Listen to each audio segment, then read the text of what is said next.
Hello बच्चों, आप सभी का स्वागत है अपने YouTube channel Sonu sir chemistry king में। आज हम देखेंगे 10th क्लास का पहला चैप्टर है, इसका नाम है रासायनिक अभिक्रिया एवं समीकरण। तो पहले हम इस चैप्टर को पढ़ने से पहले हमें दो चीजों पर ध्यान देना होगा जो बेसिक है, मतलब भौतिक परिवर्तन और रासायनिक परिवर्तन होता क्या है। तो हम बात कर रहे हैं जैसे भौतिक परिवर्तन और रासायनिक परिवर्तन पर। भौतिक और रासायनिक, तो हम चैप्टर पढ़ने से पहले हमें इनके बारे में थोड़ी सी जानकारी होनी चाहिए कि भौतिक और रासायनिक का मतलब होता क्या है। जो भौतिक परिवर्तन है और ये क्या है, रासायनिक परिवर्तन है। भौतिक परिवर्तन एक बार होता है, मतलब जैसे किसी भी चीज में भौतिक परिवर्तन क्या होता है, जैसे हम इससे जैसे ठोस से हमने द्रव बना लिया, द्रव से गैस बना ली, तो हम इन्हें पुनः वापस से उसी अवस्था में ला सकते हैं। वो तो क्या होता है, अपना भौतिक परिवर्तन है। भौतिक परिवर्तन में कोई भी रसायन परिवर्तित नहीं होता है। जैसे मान लो फॉर एग्जांपल लिया हमने लोहा या चांदी, तो लोहा क्या होता है बेटा, Fe होता है, चांदी क्या होता है, Ag। अगर मैं ये कहूं कि लोहे को मैं जैसे मान लो हमने कोई लोहे की छड़ ली छोटी सी, ठीक है, इसकी लंबाई 2 मीटर या 1 मीटर जो भी ले ली हमने, तो हमने कहा मैंने इसके 2 भाग कर दिए, 3 भाग कर दिए, तो मतलब इसमें ये लोहे की छड़ है तो इसके पार्ट यानी 3 भाग हो चुके हैं। इसमें से ये तो है नहीं कि मतलब लोहा बदल गया हो, Fe की जगह Ag बन गया हो, या प्लास्टिक या कॉपर कुछ भी और भी मटेरियल आ जाए, क्योंकि बेटा जब भी भौतिक परिवर्तन होगा तो इसमें कोई रसायन नहीं परिवर्तित हो सकती है।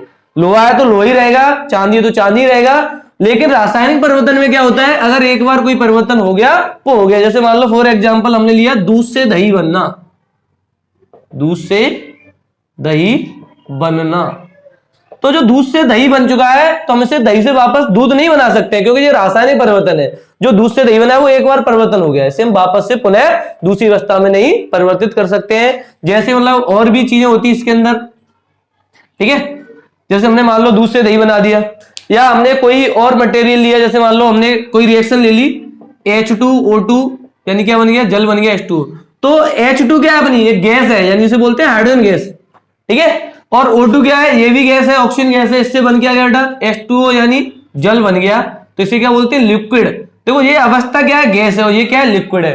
तो वैसे हम बात कर चुके हैं पहली वीडियो में पदार्थ क्या होता है, तो पदार्थ में बता चुका हूं पदार्थ क्या चीज थी। तो पदार्थ की जो 3 अवस्थाएं होती हैं, ठोस द्रव गैस, तो उनकी हम बात कर रहे हैं थोड़ी सी, कि ये गैस है जी, और लिक्विड मतलब क्या हुआ, द्रव है, ठीक है। तो ये गैस से बेटा क्या बन गया, लिक्विड, तो देखो अवस्था चेंज हुई, ठीक है। या मैं इस जल को और गर्म कर दूं, ठीक है, तो बाष्प बन के उड़ जाएगा, ठीक है। तो मेरा कहने का मतलब क्या है, और इसमें क्या होता है जैसे भौतिक परिवर्तन में, और हमने जैसे मान लो कोई कागज का टुकड़ा लिया, ठीक है, अगर जैसे मान लो कागज का टुकड़ा है मेरे पास, तो जैसे एक पेज है छोटा सा, मैं से कई टुकड़े कर दूं, ठीक है, छोटे छोटे भाग कर दूं, तो कागज ही तो है, ऐसा तो नहीं कोई परिवर्तन आ गया हो उसमें। तो जब तक अगर मान लो इसी कागज में अगर जला दूं, वायु की उपस्थिति में दहन करा दूं, तो इसमें से बेटा क्या होगा, CO2 गैस निकलेगी। अगर जब भी ये मान लो इस अवस्था में आ जाए, कागज का टुकड़ा था मैंने जला दिया, तो उसमें से कौन सी गैस निकल ली, CO2 गैस। तो ऐसी अवस्था में आ जाएगा तो ये फिर भौतिक परिवर्तन नहीं रहेगा, ये फिर कौन सा परिवर्तन हो जाएगा, रासायनिक परिवर्तन, क्योंकि इसमें रसायन चेंज हुआ है। देखो कैसे, क्योंकि कागज था, मैंने पहले इसका टुकड़ा किया, तो कागज का जैसे मान लो मेरे पास छोटा सा कागज के मैंने कई टुकड़े कर दिए, तो इसको मैंने कागज टुकड़ा दिया, तो कागज ही तो प्राप्त हुआ है मुझे। अगर मैं इसे जलाऊंगा तो इसमें जैसे मान लो जलाऊंगा तो धुआं निकलेगा, धुआं निकलेगा तो कौन सी गैस निकल रही है, CO2। तो इसमें क्या हुआ, रासायनिक परिवर्तन हुआ, यानी क्योंकि इसमें रसायन चेंज हो गई, ठीक है, कागज से क्या बनेगी, CO2 गैस। तो हम इस क्रिया को इसमें नहीं ले सकते, हम इसको क्या करेंगे, ये यानी रासायनिक परिवर्तन में लेंगे, ठीक है। तो जब भी कोई भौतिक परिवर्तन होगा तो उससे जैसे मान लो हमने कोई लिया, क्योंकि एक ऐसे परिवर्तन होते हैं, जैसे मान लो हमने A से B बना दिया बेटा, ठीक है, तो A मेरे लिए क्या है, जिससे देखो ये क्या है, अभिकारक है, और B क्या है, उत्पाद है। इसमें इसकी भी बात करेंगे, अभिकार उत्पाद होता क्या है। तो A से B बन रहा है, यानी देखो जिस चीज से जिसका निर्माण होता है वो उत्पाद होता है, और जिससे हो रहा है वो क्या है, अभिकारक है, ठीक है। तो ये क्या हुआ, जैसे पहले मान लो A से B बनाया, फिर हमने ले लिया B से A बन रहा है, ठीक है। तो ये दोनों तरफ रिएक्शन होगी, तो जैसे A से B बन रहा है तो इसे हम क्या बोलते हैं, फॉरवर्ड, यानी आगे की तरफ। B से A बनेगा तो ये क्या होगा, बैकवर्ड, ठीक है। तो फॉरवर्ड और बैकवर्ड होता है वो कौन सा परिवर्तन होता है, भौतिक परिवर्तन होता है, ठीक है। जब भी अभिक्रिया मान लो आगे की तरफ जाएगी तो उसे क्या बोलेंगे, फॉरवर्ड या अग्रगामी बोलते हैं। जो अभिक्रिया पीछे की तरफ जाएगी उसे क्या बोलते हैं, बैकवर्ड या पश्चगामी। तो हम ऐसे बोल सकते हैं कि उत्क्रमणी, यानी इसका दूसरा नाम भी है उत्क्रमणीय, यानी वे सभी अभिक्रियाएं मतलब उत्क्रमणीय हो सकती हैं जो अभिक्रियाएं दोनों दिशाओं में समान वेग से जाती हो। ऐसा नहीं इनकी अवस्था मतलब अवस्था बदल सकते हैं हम, पर बेटा इनका वेग नहीं बदलना चाहिए। अगर जैसे मान लो 5 मीटर पर सेकंड से आगे की ओर जा रही है विक्रिया, तो इतने ही वेग से पीछे की ओर जानी चाहिए, तो अपना ये उत्क्रमणीय प्रक्रम है, नहीं तो नहीं रहेगा।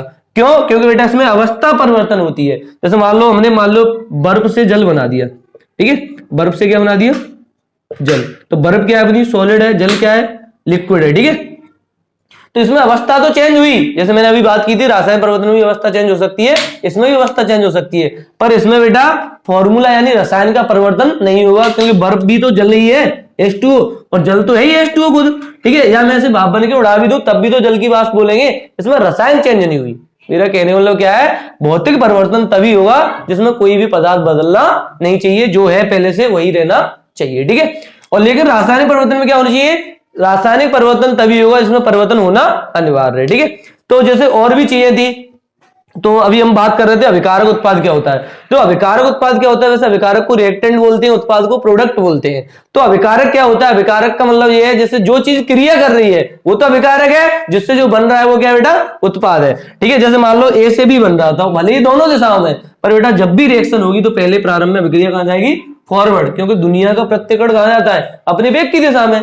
तो ऐसी बेटा जो विक्रिया प्रारंभ में कहां जाएगी? फॉरवर्ड, फिर कहां जाएगी? बैकवर्ड, ठीक है। तो हम इसे साम्यावस्था कह रहे हैं। तो ये साम्यावस्था मतलब क्या है? जैसे ये भी बता दूं ये क्या होता है, फिर हम बात करेंगे, ठीक है। तो जैसे मान लो प्रारंभ में बेटा हमने t बराबर 0 समय पे बेटा मैंने इसके 10 मोल ले लिए, इसका 0 मोल है मेरे पास, ठीक है। तो अब जैसे बेटा मैंने t बराबर t समय लिया, जैसे मेरा समय बेटा पहले 0 सेकंड है, फिर t समय है, तो 0 से t बढ़ाया है, तो इसके बीच में रिएक्शन होना अनिवार्य होगी, यानी अभिक्रिया होगी। तो अभिक्रिया होगी तो ये प्रारंभ में 10 मोल है, ये इधर 0 है, तो जैसे मान लो मेरा इधर 1 मोल घट गया, 9 मोल रहेगा, इधर 1 मोल बढ़ जाएगा, इधर 8 हो गए, इधर 2 हो गए, इधर 7 है, इधर 3 है, इधर 6 है, इधर 4 है, इधर 5 रह जाएगा, इधर भी 5। जब बेटा ये दोनों मूल आपस में बराबर हो जाएंगे जिस पॉइंट पर, उसे हम क्या कहेंगे? साम्यावस्था। क्योंकि देखो एक समीकरण भी आएगा इसमें, ठीक है, अभी हम रासायनिक क्रिया पे बात करेंगे। तो ये मान लो इधर मोल दोनों बराबर होगा तो ये अपनी क्या है? साम्यावस्था आ गई। जब भी मोल आपस में बराबर होंगे तो अभी उनसे कहेंगे साम्यावस्था, नहीं तो नहीं कह पाएंगे, ठीक है। तो ऐसे हम अभिक्रिया को देख सकते हैं।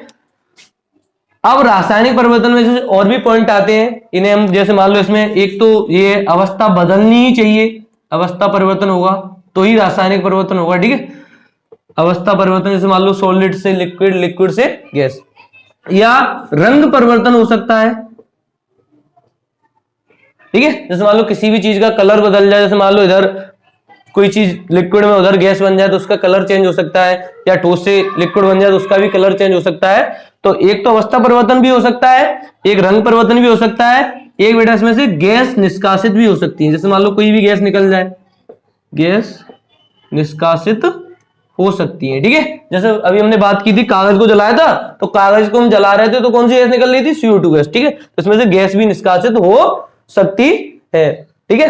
अवस्था परिवर्तन हो गया, गैस निष्कासित हो गई, और इसका तापमान में भी परिवर्तन हो सकता है, तापमान में परिवर्तन, यानी हम ताप को भी बदल सकते हैं। जैसे मान लो किसी चीज का टेम्परेचर बढ़ा दें, ठीक है, तो जल्दी अभिक्रिया हो जाती है प्रारंभ में।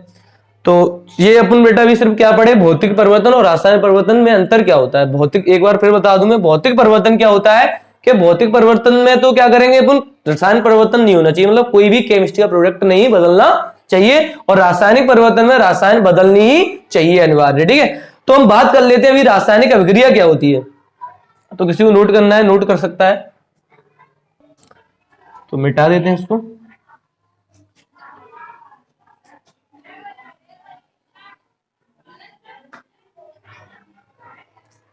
ठीक है, अब जैसे भौतिक और रासायनिक परिवर्तन में बात कर ही चुके हैं, अब देख लेते हैं बेटा रासायनिक अभिक्रिया की क्या होती है, ठीक है।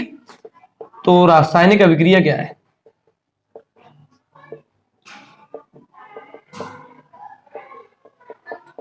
देखो रासायनिक अभिक्रिया बेटा तभी होगी जब रासायनिक परिवर्तन होगा। तो रासायनिक परिवर्तन तो हम समझ चुके हैं क्या होता है। जैसे मान लो हमने एग्जांपल लिया दूध से दही बनना, तो दूध से दही बना तो वो ऐसा परिवर्तन जिससे मैं वापस से दही को दूध में नहीं कन्वर्ट कर सकता हूं, क्योंकि रासायनिक परिवर्तन एक बार होता है, बार बार नहीं हो सकता। लेकिन भौतिक परिवर्तन को हम बार बार चेंज भी कर सकते हैं।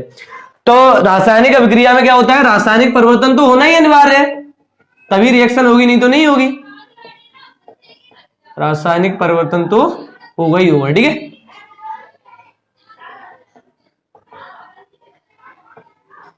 लेकिन रासायनिक अभिक्रिया क्या होती है, परिभाषा क्या है इसकी, उस पर बात कर लेते हैं। जब दो या दो से अधिक पदार्थ, जब दो या दो से अधिक पदार्थ आपस में क्रिया करके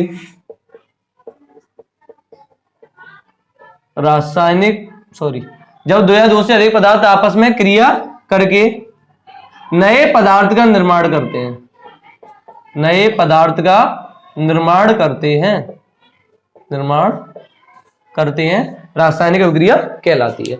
मतलब इसमें मैं कहना क्या चाह रहा हूं कि जब भी दो या दो से अधिक पदार्थ होंगे आपस में क्रिया करेंगे, पहली वीडियो में बता चुका हूं कि क्रिया क्या थी, क्योंकि मैंने रसायन की परिभाषा दी थी, उसमें मैंने बताया था कि मतलब रासायनिक अभिक्रिया क्या चीज होती है, रसायन विज्ञान का मतलब क्या होता है।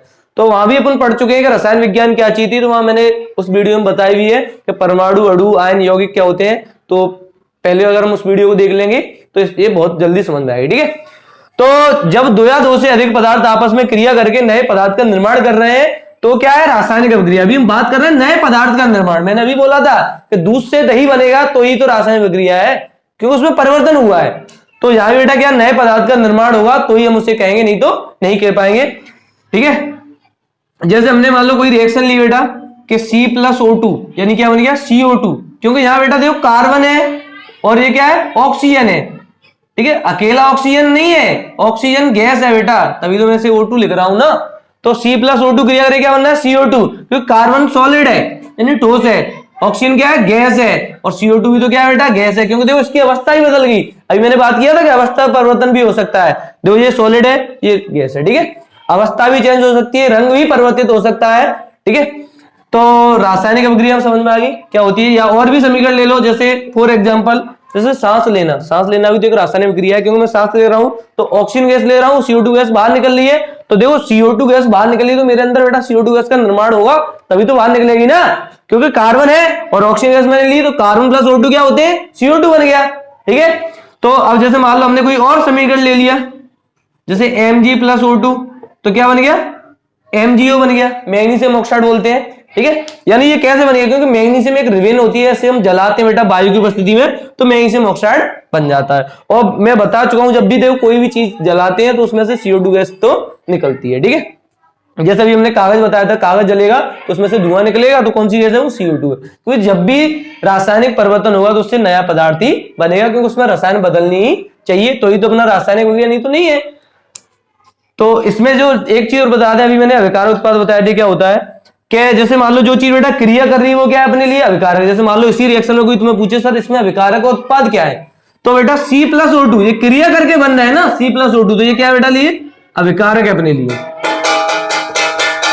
और ये क्या है, उत्पाद है, ठीक है। ये भी देखो इसमें भी ये क्या है, अभिकारक है, और ये क्या है, उत्पाद है, ठीक है।